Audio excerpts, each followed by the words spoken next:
Putain que ça me fait chier de parler de cette série. Your Friendly Neighborhood Spider-Man, ou alors en VF, votre fidèle serviteur l'araignée, est sorti hier sur Disney+, et c'est une catastrophe, c'est pas peu dire. Alors oui, beaucoup y trouveront leur compte, et c'est ce que j'ai déjà pu constater, puisque c'est vrai un petit peu mieux que le Spider-Man de Tom Holland, on va pas se mentir.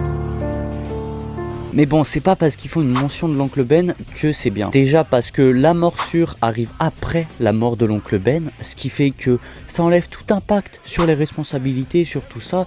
Donc déjà pas grande différence. Et puis tout le drame qu'il y a autour est complètement oublié pour en faire une série teenager classique à souhait.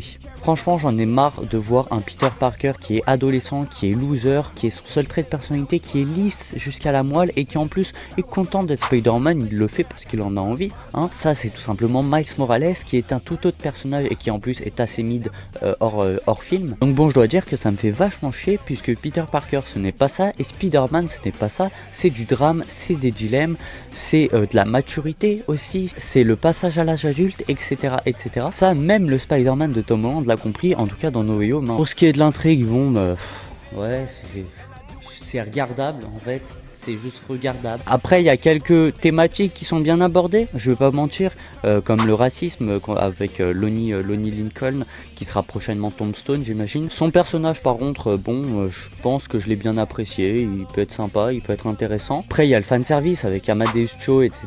Bon, voilà, mais bon, à part ça, vraiment, c'est lisse, en fait, c'est vide, c'est triste, c'est très triste, c'est très triste.